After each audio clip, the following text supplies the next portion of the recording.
physicians are increasingly being reviewed by patients on websites such as Yelp, Healthgrades, and Vitals. In an effort to increase transparency and exert some control over that process, some healthcare organizations have created their own platforms for sharing patient reviews online.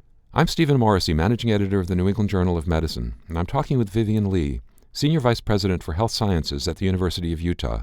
Dr. Lee has written a perspective article about physician review websites and how making patient feedback public can lead to better care. Dr. Lee, you write in your article that Yelp reviews reveal information similar to that covered by patient satisfaction surveys, as well as some additional information. What can physician review websites offer that standard methods of assessing patients' experiences don't offer? Well, that's a great question, Steve.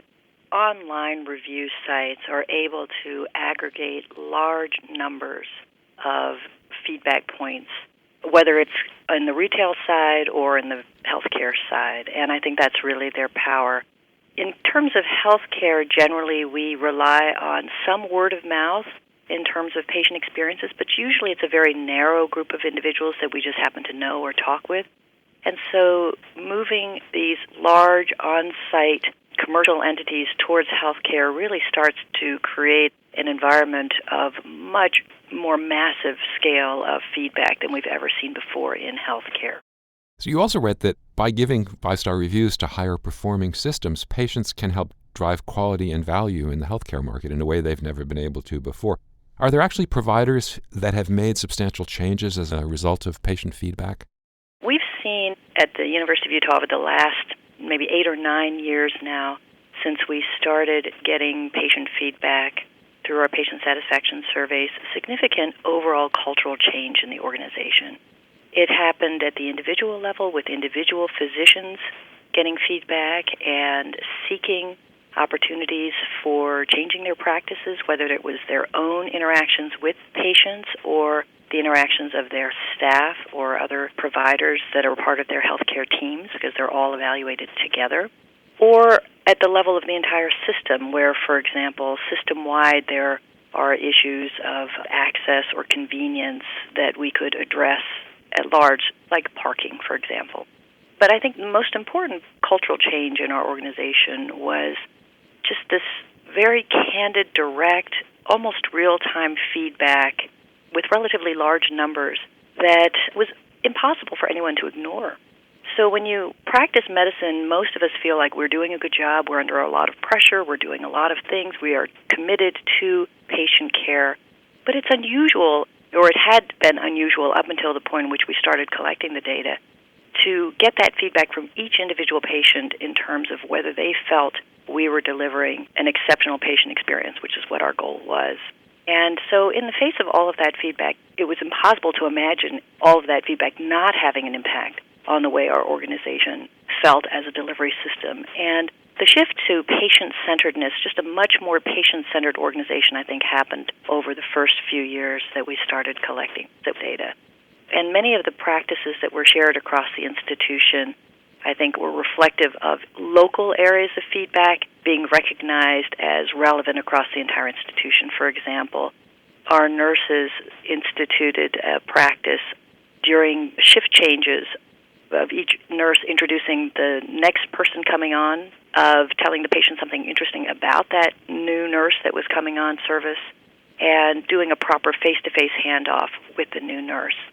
And when one team started doing that, the rest of the organization heard about it and said, absolutely, that's what we need to be doing. Our patients need to understand who their providers are and be able to put a face to the name and even identity to the name. And that improved patient communication. It improved the patient's understanding of instructions and the ability for us to communicate more effectively with our patients. So looking at it from the patient's end, is there evidence that patients are using these publicly available reviews to make more informed decisions, that they're choosing higher quality physicians or higher quality hospitals because of these reviews? It's not clear to me at a macro level whether that's definitely happening. I imagine that it is having some influence. Certainly within our own system, we know that our web traffic has increased substantially ever since we started posting our patient reviews online. We started doing that in December of 2012, so we have about 4 years of experience there. And we see that with the increased traffic, there is an increased demand for those physicians that have the higher scores. That doesn't mean that those who have lower scores lose many patients. We actually are just in the midst of doing an analysis of that right now. But clearly the physicians who have the higher scores do see an increase in demand for their services. One of the, I think, more controversial aspects of our online review system is just to what degree patient reviews, positive patient reviews, in fact reflect higher quality or better outcomes. And I think with respect to that, it's very important to assess the quality of the questions in terms of how we are obtaining the feedback. So our questions are very much focused on communication with the patients, engagement of our patients in decision-making, on respect for the patients, and then we do have some practical questions, for example, on wait time. But most of the questions are really about that physician-patient communication, engagement, and relationship. And I believe very strongly that there is a very strong correlation between a strong patient-physician communication relationship and the quality of care that is received. So looking back before December 2012, what was the reaction of physicians when the University of Utah first proposed posting these patient reviews online and publicly? And how did you address any concerns that those physicians might have had? Well, that's a terrific question because I do get asked, how did you impose this on your faculty and on your physician workforce? And I'll tell you that the idea of posting the scores online actually came from one of our surgeons. Dr. Courtney Scaife actually is one of our oncologic surgeons, and one of her friends has suggested that she Google herself. And when she did, one of the commercial physician review sites popped up as the number one hit. And on that website, there were just a handful of reviews, and a couple of them were very negative. And having received hundreds of authenticated patient reviews through our own system, she knew she wasn't perfect, but she also knew that the reviews that were on this commercial website did not reflect what patients really thought about her. So she actually came to us and said, we have hundreds of real patients. We know they're authenticated because they only get the survey if they've come through our healthcare system. We have hundreds of pieces of data. We should be sharing that data with the public because when I am a patient or I'm the mother of a patient or the daughter of a patient, I want to have that data when I'm choosing a provider for my own family members. And so it actually came from our physicians, this idea of starting to post our patient satisfaction scores and our patient reviews online. Now, when we started discussing it, started socializing this idea, maybe about 3 or 4 months before we actually did it, there were some physicians who were concerned about it because we only maybe take down a handful of reviews a year because they're considered by legal counsel to be in some way inappropriate for putting online. But really the vast, vast majority of all of our reviews are posted, and so our physicians have no opportunity to screen or filter them. And so you feel vulnerable, understandably. But we went through some conversations and we said, when you go to other commercial websites, it's when you see 2 or 3 really negative reviews of that amazing book that you read that convinces you that it's actually real. It's a real website because there are bound to be some people who are negative, and you just need to have a little bit of thicker skin and understand that the positive reviews or the accurate reviews are actually very beneficial for an organization to learn and improve and for an individual to learn and improve. And it definitely creates a stronger sense of trust with our community. That degree of transparency, I think people were really amazed at the time when we started it. We were the first in the country to start posting our scores and our reviews online. And it really engendered a lot of trust with the community, and I think it was the right direction to go. How does an organization know, how do you know if you're getting responses from a representative sample of patients or whether you're just hearing from outliers? That's a great question. You never know exactly who you're getting. What you do hope for is reasonable numbers, and we receive over 60,000 reviews a year, about 13% now. When we started, it was a little bit higher.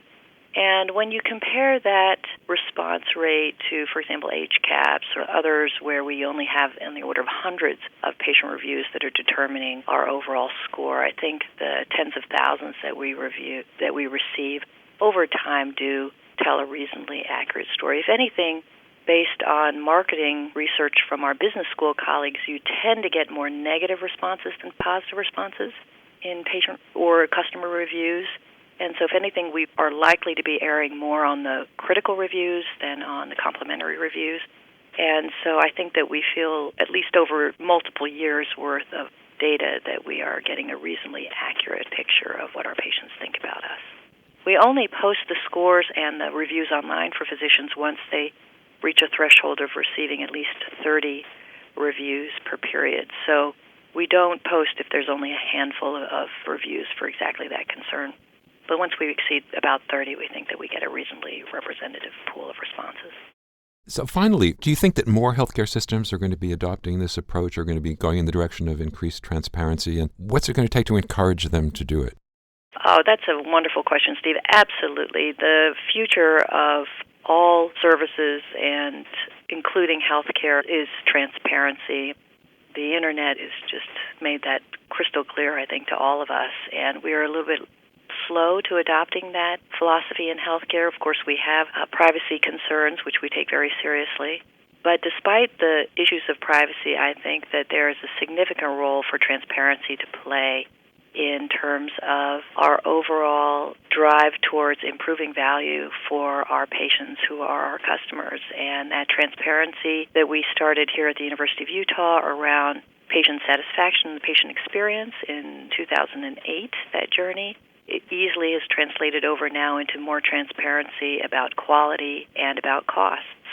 About 4 or 5 months ago, we started posting online a cost estimator for our patients for the top 100 indications or studies or laboratory tests that we perform for our patients, so that they could go in and enter their health insurance information and then estimate what their out-of-pocket costs are going to be. Similarly, nationally, there's a big push towards increased transparency in quality measures, and I think as we start to have more clarity on what really accurate measures of quality are and how we're defining quality and outcomes, not only in terms of the process measures that we know now, but also in terms of what are valuable to patients in terms of outcomes, I think we need to definitely drive towards more transparency about those data as well. So patients are never going to be completely informed consumers in the sense that there is a lot of information asymmetry in healthcare and in medicine. There's no doubt about that. But to the degree to which they can understand differences in quality and outcomes, we should feel that responsibility in making it as clear as possible and understandable as possible so that they can make the best choices and drive quality in our system. Thank you, Dr. Lee.